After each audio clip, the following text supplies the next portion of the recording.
Pen, merci d'être avec nous. Et c'est vrai qu'il y a des moments difficiles pour les uns et les autres. Des questions de fond, encore de fond. 3400 migrants ont été sauvés, récupérés en une journée. Et parmi lesquels, grâce à un navire français, 217 migrants arrêtés grâce à ces navires français qui intervient et qui est en train de les ramener vers l'Italie. Est-ce qu'il fallait intervenir tout près des côtes de Libye? Est-ce qu'il fallait tout de suite intervenir? Moi, je pense qu'il faut faire comme l'Australie. Je le dis depuis des années, je le dis depuis que je suis allé d'ailleurs à Lampedusa. J'ai été la seule responsable politique française à aller sur place pour me rendre compte de la situation. Ce que fait l'Union européenne aujourd'hui est un véritable acte de complicité avec les passeurs. Mais il ne fait rien. Si, et d'ailleurs ils vont tripler les moyens qui sont accordés. Que font-ils? Ils vont, avec des bateaux, sauver les migrants. Jusque-là, évidemment, il faut le faire, bien entendu. Je suis parfaitement d'accord. Mais après les avoir mis en sécurité sur les navires, on les ramène sur les côtes de l'Union européenne. C'est-à-dire qu'on facilite le travail des passeurs. Donc vous pensez qu'il fallait les remettre, les renvoyer en Libye? Il faut évidemment les ramener à leur port de départ. Il faut que les passeurs sachent que pas un seul des migrants qu'ils estorquent dans le cadre d'un nouvel esclavagisme n'atteindra les côtes européennes. Car sinon, ce sont des milliers, des dizaines de milliers, des centaines de milliers de migrants qui risqueront leur peau. Parce que vous dites, s'il y en avait 3400 un jour récupérés, il y en a peut-être 1000 qui sont passés, c'est-à-dire 4 à 5 000 par jour. Ou 5 000, ou 10 000, nous n'en savons strictement rien. Or, encore une fois, la définition de la complicité, c'est participer à un délit par aide, par assistance, par fourniture de moyens. On aide les passeurs, on leur fournit des moyens. Est-ce qu'il faut changer le droit de la mer? Ces gens-là, souvent, se sabordent ou sont naufragés. Est-ce qu'il faut changer le droit de la mer? Non, il faut les ramener, il faut les mettre en sécurité et les ramener à leur port d'origine. Le droit de la mer dit quand quelqu'un est naufragé, il est secouru, c'est obligatoire, et on le ramène dans le pays du bateau qui secourt. Donc est-ce qu'il faut changer le droit international? Il faut les ramener, comme le fait l'Australie, vers leur port de départ. L'Australie a réussi, avec cette politique, à avoir 0 migrants clandestins et à avoir 0 morts au large de leurs côtes. Voilà, c'est ce qu'il faut faire. Mais il faut aussi se souvenir qui est responsable de cette situation.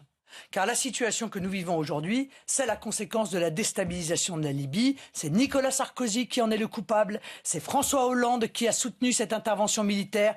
C'est eux qui portent la responsabilité du chaos qui existe en Libye actuellement et qui fait de la Libye le port de départ de centaines de milliers de migrants clandestins qui passent par la Libye pour pouvoir atteindre les rives européennes. Je ne vais pas reprendre l'argument classique. Il fallait laisser Kadhafi aller taper sur son peuple à Benghazi. C'était le moindre... À Benghazi, il n'y avait que des fondamentalistes islamistes. Alors oui, on aurait peut-être dû le laisser le taper à Benghazi, ouais.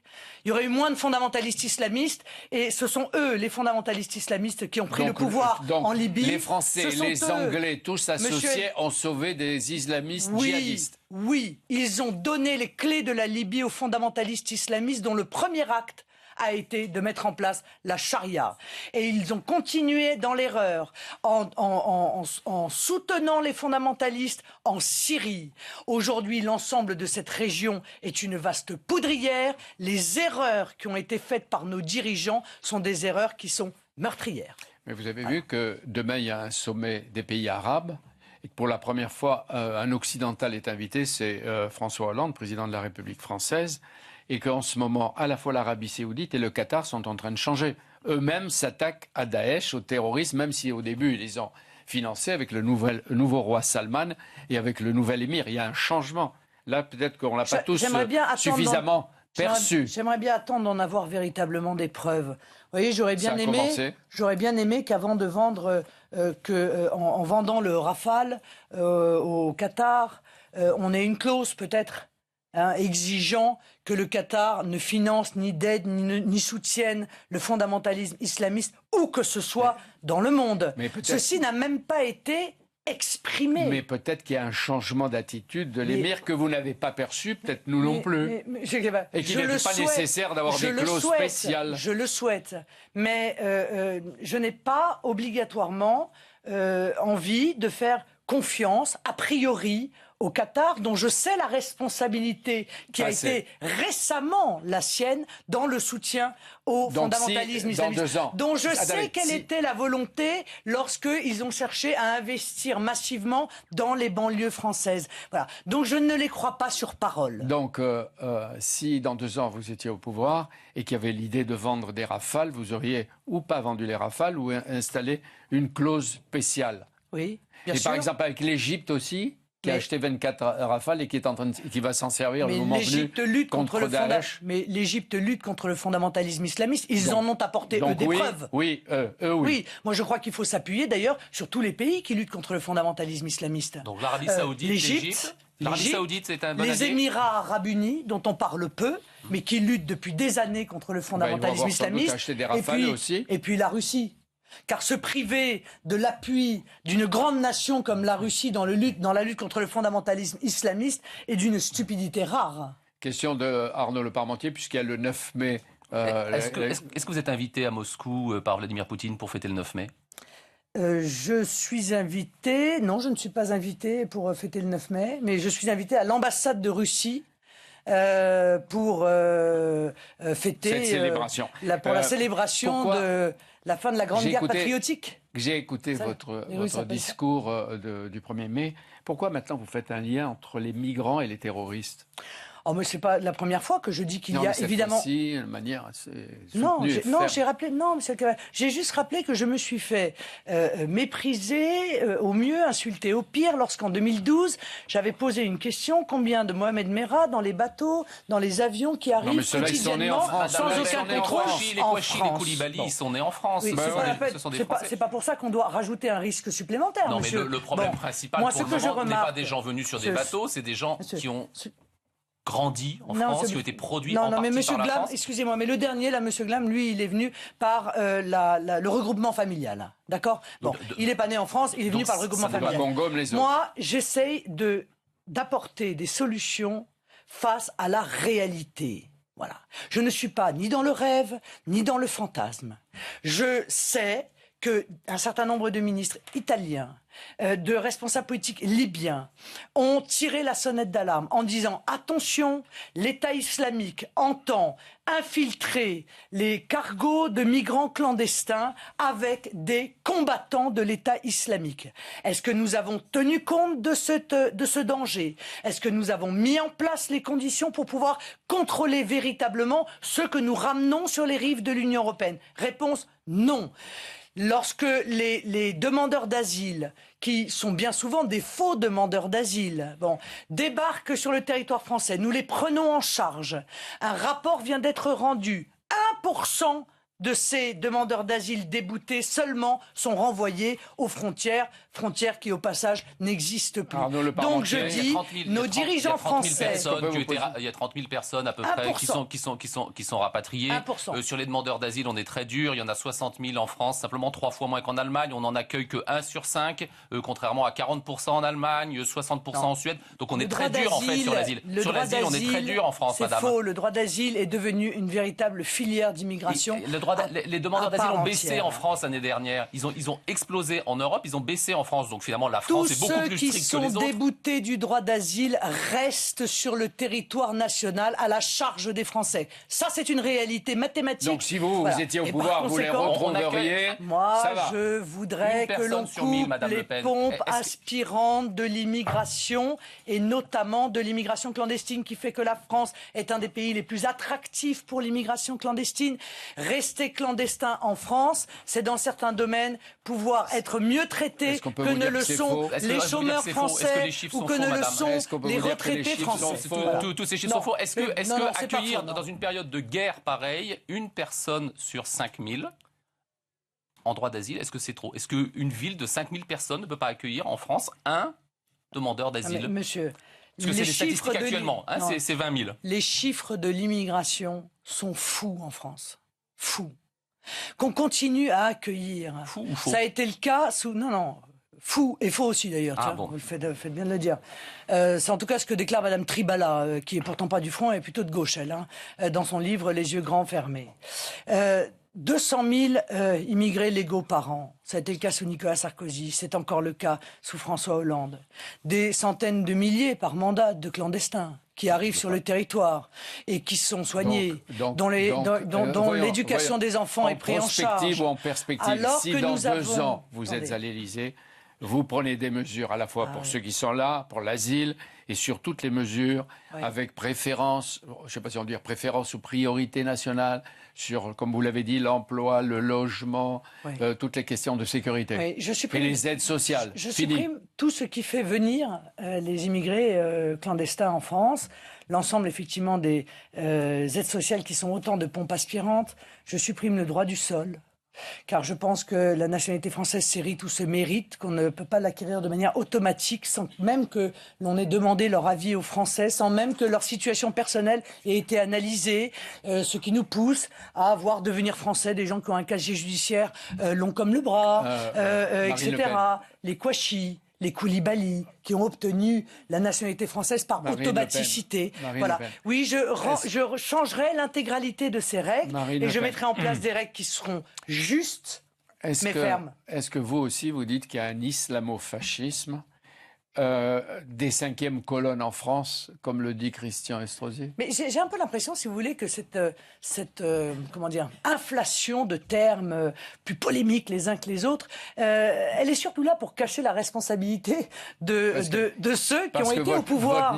Votre nièce l'a accusé de faire de Nice la capitale du djihadisme. Monsieur Estrosi, moi ce que je sais, c'est qu'il a financé l'UOIF.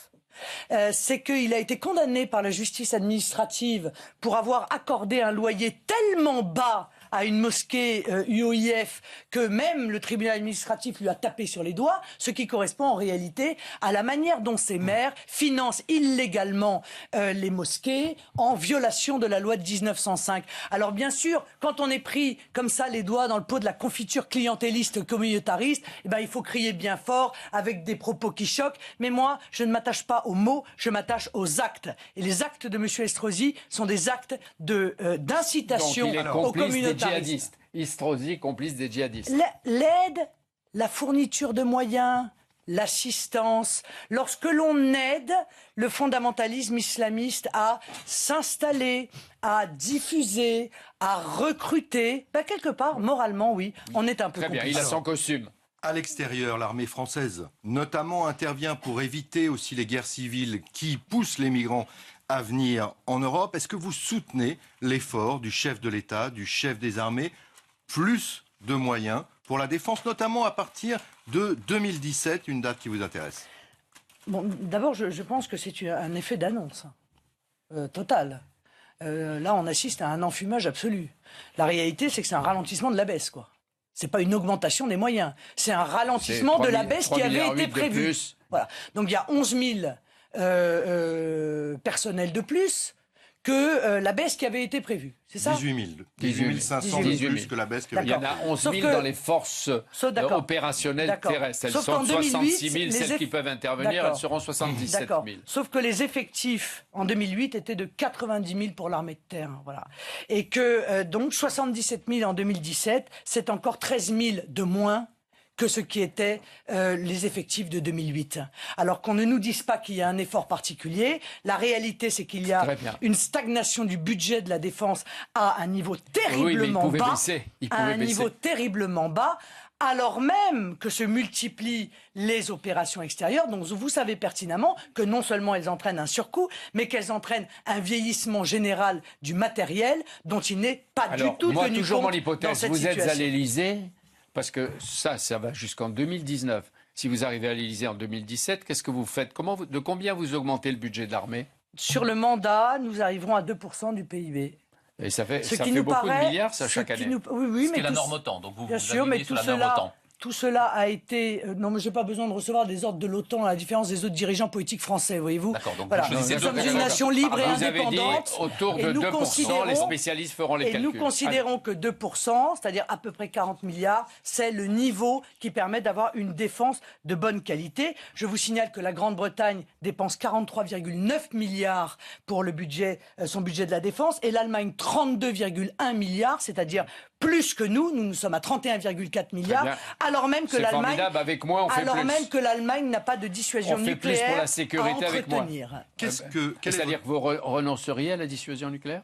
Non, non, pas du tout. Ah bon, d'accord, parce que vous dites non, que... je dis qu'ils ont un budget plus important que le nôtre, alors qu'ils n'ont pas cette dissuasion nucléaire il y a peut-être encore beaucoup de gras et qu'ils devraient nettoyer. C'est ça. Pendant qu'on accélère notre désarmement, en revanche, on arme les puissances étrangères. Jean-Jérôme Bertolus, dernière avant la page de Quel est votre commentaire de cette affaire qui secoue l'armée, donc qui se passe à Bangui, alors qu'on a appris qu'une enquête était ouverte depuis juillet 2014 ? Cette affaire est absolument terrible. Il faut savoir si ces faits se sont déroulés, si c'est le cas. Poursuivre et condamner avec une fermeté totale ceux qui se sont rendus coupables de ces ignominies. Mais ce que je ne veux pas, c'est que l'ensemble de l'armée française se voit quelque part imputer une responsabilité. Car l'armée française n'a rien à voir dans cette affaire et on ne peut en aucun cas profiter de cela pour nuire à son image. Là, donc moi, je réaffirme mon soutien total à l'armée française, à qui l'on demande, qui est héroïque, parce qu'on lui demande depuis des années de faire de plus en plus avec de moins en moins et qu'on profite en quelque sorte du fait qu'ils sont astreints au silence pour en faire la variable d'ajustement budgétaire de la France. Vous parlez là comme Manuel Valls, François Hollande, Jean-Yves Le Drian, les responsabilités d'État, il ne faut pas mouiller toute l'armée. Oui. Est-ce que l'armée... Il n'y a d'amour que des preuves qu'on en donne, monsieur Cabache. C'est bien de dire j'aime l'armée, mais si c'est pour raboter son budget en permanence, excusez-moi, mais là pour le coup les paroles sont contraires avec les actes. Est-ce qu'il faut un retour plus rapide des armées qui sont en Centrafrique et au Mali? Non, plus rapide que quoi?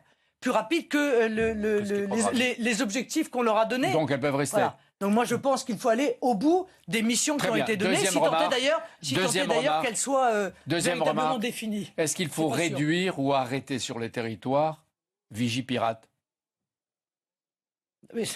Je pense que Vigipirate, c'est bien souvent en fait une politique d'affichage.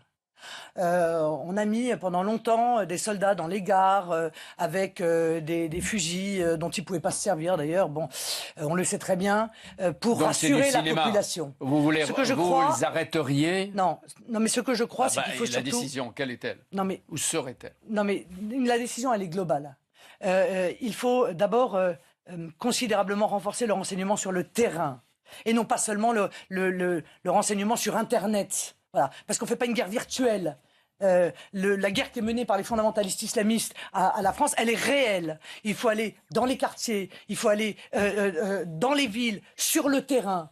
Le renseignement, il est bon en France. La preuve, c'est que Mera, on savait qu'ils étaient radicalisés et fondamentalistes. Kouachi, on savait. Koulibaly, on savait. Glam, on savait. Alors qu'est-ce qui a péché? Est-ce que vraiment c'est le renseignement qui a péché ou est-ce que c'est le traitement du renseignement? Il y a eu des problèmes de droit, de respect des libertés individuelles.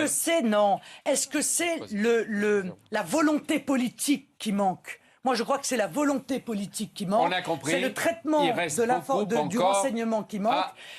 Et je suis très opposé à la loi sur le renseignement telle qu'elle s'apprête à être votée. Donc ça, on le sait. Merci. Troisième partie dans un instant.